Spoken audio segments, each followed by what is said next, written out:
जय श्री कृष्णा। कैसे हैं आप लोग। इस समय ग्रहों का होता नया परिवर्तन आपके जीवन में नई दिशाओं को खोलने जा रहा है। नई दिशाएं, ऐसी दिशाएं जहां से आपके लिए आर्थिक, मानसिक और पारिवारिक हर प्रकार का लाभ निकाल कर आ रहा है। क्योंकि गुरु वर्तमान समय में आपके मिथुन राशि गोचर कर रहे हैं। मिथुन राशि गुरु की शत्रु राशि है। शत्रु राशि में जब भी गुरु होते हैं, देखिए गुरु का पैटर्न जो होता है थोड़ा सा अन्य ग्रहों से हटकर होता है। गुरु का पैटर्न जो होता है सदैव ही सकारात्मकता, क्योंकि इनको अमृतमयी ग्रह माना जाता है। अब अमृतमयी ग्रह होने के बाद ये जब किसी शत्रु राशि में जाएंगे तो शत्रु राशि में इनके प्रभाव जो है रक्षात्मक रूप से परिवर्तित हो जाते हैं। गुरु किसी का अहित नहीं करते हैं बल्कि स्वयं की रक्षा करते हैं। और ऐसे व्यक्ति अगर क्रोध में आ जाए, आवेश में आ जाए, तो उसको संभालना बहुत ही मुश्किल हो जाता है। अपनी पूर्ण शक्ति के साथ यह उस प्रतिद्वंदी से मुकाबला करने के लिए तैयार हो जाते हैं जो प्रतिद्वंदी इनको बहुत ही ज़्यादा परेशान कर रहा होता है। ऐसे में गुरु जब आपके मिथुन राशि को गोचर कर रहे हैं तो इनकी जो दृष्टि प्रभाव है वो आपको कर्क राशि से प्राप्त हो रहा है। अब कर्क राशि से इनका दृष्टि प्रभाव प्राप्त होना आपके लिए चीज़ों में बहुत बड़ा परिवर्तन भी ला रहा है। बहुत बड़ा परिवर्तन, क्योंकि इस समय गुरु की तीनों ही दृष्टियों से चंद्रमा गुजरने वाले हैं। चंद्रमा बहुत ही महत्वपूर्ण ग्रह होते हैं। चंद्रमा एक ऐसे प्लेनेट होते हैं जो एक स्विच का काम करते हैं हमारी लाइफ में। जब तक स्विच ऑन नहीं होगा उस भाव से संबंधित कोई बड़ा मेजर परिवर्तन हमारी लाइफ में नहीं होगा। क्षमा करें, चंद्र तन के भी कारक होते हैं। क्योंकि देखिए मोस्टली चंद्रमा जब भी कमजोर होते हैं व्यक्ति खुद के कमाए हुए धन का ही प्रयोग नहीं कर पाता। मोस्टली उसका धन या तो किसी के द्वारा हड़प लिया जाता है या किसी के द्वारा चोरी कर लिया जाता है या कोई और ठग विद्या के द्वारा उससे धन ले जाता है। अर्थात उसका धन जो है वह उस धन को खुद के ज़रूरतों पर नहीं भोग कर पाता। लोग उसे मूर्ख बनाकर उसका धन ऐंठते ही रहते हैं और जब रिजल्ट की बारी आती है तो वो दोनों हाथ रीते मिलता है। ऐसे व्यक्ति के घर में चोरियां भी बहुत होती हैं। उसने किसी को उधार के नाम पर दिया होता है, वो भी धन उसको प्राप्त नहीं होता। मन में बेकार की उथल पुथल मची रहती है। वह जाने अनजाने खुद को ही लोगों के मकड़ जाल में फंसा लेता है, क्योंकि उसका मन स्थिर नहीं होता। जब मन स्थिर नहीं होता तो अब मान सकते हैं कि उस व्यक्ति के जो क्रियाकलाप होंगे वो भी स्थिर नहीं होंगे।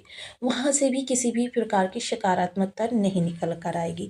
लेकिन अब जब गुरु की दृष्टियों के अंतर्गत चंद्रमा आएंगे, क्योंकि गुरु की तीनों ही दृष्टियाँ कुछ इस तरीके से रहने वाली हैं और इस तरीके से रहेंगी तो देखिए चंद्रमा 2.5 दिन के लिए यहाँ रहेंगे, फिर 2.5 दिन के लिए, फिर 2.5 दिन के लिए, फिर 2.5 दिन, फिर 2.5 दिन। यानी कि यह समय काल इस तरीके से आपको प्रभावित करेगा और इस समय काल में यह गजकेसरी राजयोग भी बनेगा आपके इन्हीं 3 भावों में। और जब ये लग्न में होंगे तब समझ लीजिए कि ये गजकेसरी योग आपको आपके सप्तम से भी प्रभाव देता हुआ दिखाई देगा। अब गजकेसरी राजयोग 64 राजयोगों में सर्वोच्च श्रेणी का राजयोग माना जाता है। तो ऐसी स्थिति में आपके लिए लाभ की स्थिति कैसे निकल कर आने वाली है, आपको क्या परिवर्तन करने चाहिए। मोस्टली जिनकी कुंडली में चंद्रमा कमजोर है, गुरु की जब दृष्टि पड़ेगी तो ऐसे में उनके लिए काफ़ी राहत की चीज़ें निकल कर आएंगी। और अगर देखा जाए आजकल के जीवन शैली में हम सब लोग स्वयं ही अपने चंद्रमा को खराब कर लेते हैं। देर रात तक जागना, सुबह जल्दी उठना तो खैर देखिए सूर्य को मजबूत करता है।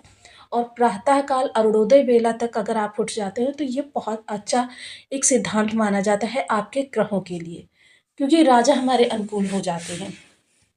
अब चंद्रमा का यहाँ पर आना, क्योंकि इन 3 भावों से संबंधित गुरु के प्रभाव की चर्चा करने जा रहे हैं, जो कि काफ़ी महत्वपूर्ण रहने वाली है। बने रहिए हमारे साथ इस वीडियो में एंड तक, आपको बहुत कुछ जानने के लिए मिलेगा। वीडियो बहुत ज्ञानवर्धक होने वाला है। तो ये आपके लग्न में 10 नंबर बना हुआ है तो ये राशिफल आपके लिए है। यदि कुंडली में कहीं भी चंद्रमा के साथ 10 नंबर बना हुआ है तो ये राशिफल आपके लिए। कुंडली ना होने की स्थिति में आप इसे नाम राशि से भी देख सकते हैं। यदि अभी तक आपने अपने इस चैनल को सब्सक्राइब नहीं किया है तो प्लीज़ सब्सक्राइब कर लीजिए, वीडियो को लाइक कर दीजिए, चैनल को शेयर कर दीजिए। इससे होगा क्या कि हमारे आने वाले हर वीडियो की नोटिफिकेशन मिल सकेगी आपको सबसे पहले। एक प्यारा सा कमेंट करना बिल्कुल ना भूलें। कमेंट से हमें बहुत मोटिवेशन मिलता है, हौसला मिलता है और ये पता चलता है कि आप और क्या जानना चाहते हैं। तो देखिए, जब गुरु की दृष्टियों में चंद्रमा आएंगे तो सबसे पहले ये लाभ के जो आपके सोर्स होंगे उनमें थोड़ी सी परिवर्तन को उत्पन्न करेंगे। वो परिवर्तन आपके अच्छे के लिए ही होगा, क्योंकि देखिए, गुरु की सकारात्मकता भरी दृष्टि और चंद्रमा जो है वैसे तो सबसे सौम्य प्लेनेट माने जाते हैं, लेकिन किसी कारणवश अगर कमज़ोर हो जाए तो आपके धन में हानि को उत्पन्न करते हैं। लेकिन यहाँ पर जब गुरु की दृष्टि के अंतर्गत गोचर करेंगे तो ये गज केसरी राजयोग बनेगा, यानी कि आपके अत्यधिक धन अर्निंग के रास्ते आपके सामने प्रशस्त होंगे। उन पर आप चलकर काफ़ी ज़्यादा लाभ को अपने बढ़ा सकते हैं। आपका मान सम्मान तो बढ़ेगा ही, लेकिन इस दौरान आपको थोड़ी-सी सतर्कता भी रखनी होगी। किसी प्रकार से अगर आपके सामने शॉर्टकट वग़ैरह आ जाते हैं, तो इनसे थोड़ा-सा बचे रहना होगा, क्योंकि ये शॉर्टकट जो होते हैं, देखिए हम करने के लिए कर तो देते हैं, लेकिन बाद में इन्हीं शॉर्टकट्स पर चले हुए हमारे कदमों के द्वारा शनि और गुरु हमें प्रताड़ित करना प्रारंभ कर देते हैं, जिस कारण से हमें कभी शॉर्टकट की मदद नहीं लेनी चाहिए। वहीं अगर चर्चा करें इनकी, देखिए इस समय पर जो बड़े भाई बहन हैं, वो बड़े भाई बहन आपके सहयोगी भी हो सकते हैं, आपके अनुकूल कार्य करते हुए भी दिखाई देंगे और आपकी मदद करते हुए भी दिखाई देंगे, जो काफ़ी हद तक आपके लिए अच्छा प्रभाव लेकर आने वाली है। इसके अतिरिक्त अगर मैं सप्तम दृष्टि की बात करूँ, जो कि लग्न पर जाने वाली है, इस दौरान आप काफ़ी प्रसन्नचित्त रहने वाले हैं। आपके लिए गए डिसीजंस इस दौरान मील का पत्थर साबित हो सकते हैं। किसी की भी लाइफ को चेंज करना, देखिए मोस्टली आप स्वयं अपने आइडियाज़ से लाभ उठा पाएँ या ना उठा पाएँ, लेकिन दूसरे आपके आइडियाज़ से बहुत अच्छे लाभ को गेन कर सकते हैं। तो ये आपके लिए बहुत अच्छी बात होती हुई देखी जाएगी कि आपका लाभ का प्रतिशत तो बढ़ेगा ही, लेकिन जीवन में जो तरक्की आएगी वो भी आपकी एक अलग ही होगी, कि मतलब जिसको देखकर लोग अचानक अचंभित हो जाएँगे कि ऐसा कैसे हो सकता है। तो ये बहुत अच्छा होगा। आप इस समय पर काफ़ी ज़्यादा, क्योंकि चंद्र गुरु दोनों का मिलन हो रहा है, आप बहुत तीव्रता से सोचने वाले व्यक्ति होंगे और सकारात्मकता बनी रहेगी। सकारात्मकता, देखिए वो हमारा अहम मुद्दा है। जो सकारात्मकता अगर लाइफ में बनी रहे तो किसी की भी बिल्कुल भी क्षमता नहीं है कि वो हमको किसी भी क्षेत्र में डिफीट कर दे। ये वो सकारात्मकता है। और पॉजिटिविटी कभी कभी हमारे निगेटिव से निगेटिव गोचर को भी काट देती है। पॉजिटिविटी वो चीज़ होती है। इस दौरान आप पॉजिटिव से भरे रहेंगे और एक स्फूर्ति का अलग ही अनुभव करते रहेंगे, जिसकी वजह से ये समय काल आपका काफ़ी अच्छा, काफ़ी हद तक आपके लिए लाभकारी भी निकल कर आने वाला है। वहीं नवम दृष्टि के मध्य जब चंद्रमा आएँगे, तो यह भी आपके कार्य कारोबार के लिए बहुत अच्छा रहने वाला है, क्योंकि कार्य कारोबार यहाँ पर शनि होंगे। अब शनि और चंद्रमा के मिलन को वैसे तो शापी विष दोष के नाम से जाना जाता है, लेकिन यह आपके कार्य क्षेत्र के लिए बहुत अच्छा होता है। मन जो है एक उधेड़-बुन में लगा रहता है। हालाँकि देखिए, उधेड़-बुन में लगा रहना, लेकिन जब वो दो सिक्के के दोनों पहलुओं का पदार्पण करता है, तभी फिर चीज़ों में एक निष्कर्ष निकल कर आता है। जब तक आप तर्क-वितर्क करेंगे नहीं, एक सटीक निष्कर्ष, सटीक कदम, फैसला आपके लिए नहीं निकल कर आएगा। यहाँ पर आप थोड़ा-सा तर्क-वितर्क को ज़्यादा महत्व देंगे, और ये जो तर्क-वितर्क होंगे, इन्हीं के द्वारा आपके लिए मार्ग जो आगे के निकल कर आने वाले हैं, वो प्रशस्त होते हुए दिखाई देंगे।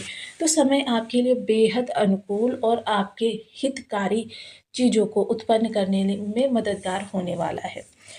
यह समय ऐसा भी रहेगा जिसमें आपको काफ़ी हद तक चीज़ें अपने हिसाब से तब्दील होती हुई दिखाई देंगी।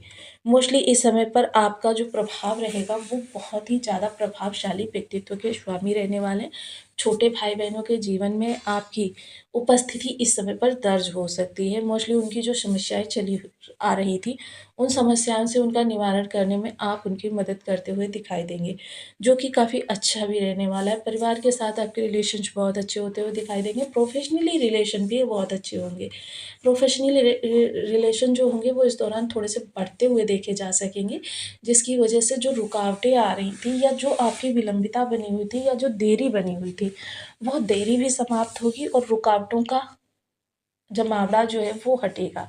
तो काफ़ी हद तक यह गोचर आपके लिए लाभकारी सिद्ध होने जा रहा है। इसके अतिरिक्त अगर इस दौरान चर्चा करें आपकी मनः स्थिति की, मनः स्थिति तो देखिए आपकी इस दौरान थोड़ी-सी ऊहा-पोह वाली रहेगी कि मतलब कभी आपका मन थोड़ा-सा नेगेटिव पॉइंट्स को सोचने लगेगा, कभी आपका मन पॉजिटिव पॉइंट्स को सोचने लगेगा। जो कि देखिए मोस्टली मन जब आपका असंयमित होता है, तब आप किसी भी निर्णय पर अडिग नहीं खड़े हो पाते हैं। यही चीज़ व्यक्ति विशेष के लिए कह सकते हैं कि परेशानी भरी हो जाती है कि वो खुद ही अपने निर्णय के लिए आश्वस्त नहीं होता, सिक्योर नहीं होता। इन चीज़ों को आपको थोड़ा-सा उपाय के द्वारा अपनी स्थिति को सुधारना चाहिए।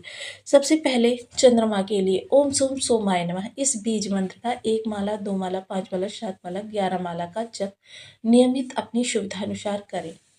देखिए, जब आप चंद्रमा के बीज मंत्र का जप करते हैं तो इसके लिए कई सारी कंडीशंस होती हैं।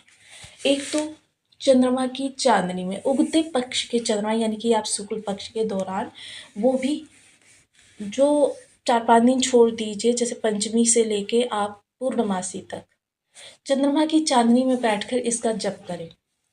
चंद्रमा को पूर्णमासी के दिन अर्घ दें। देखिए, वैसे मैं आपको सदैव बताती हूँ, पूर्णमासी के दिन जब आप कम से कम 10 माला का जब चंद्रमा की चांदनी में बैठकर करते हैं, तो यह चंद्रमा आपका समझ लीजिए 1 महीने के लिए आपके लिए रिचार्ज हो जाता है। यानी कि फिर वहाँ से चंद्रमा की तरफ से आपके लिए कोई समस्या नहीं रहती है। तो देखिए, मात्र 1 दिन किया जाने वाला उपाय है, रात्रि में किया जाने वाला उपाय है, इसे आप कर सकते हैं। इसके अतिरिक्त और देखिए, बीज मंत्र जो है कारक, मारक, बाधक किसी भी अवस्था में ग्रह बैठा हो, आप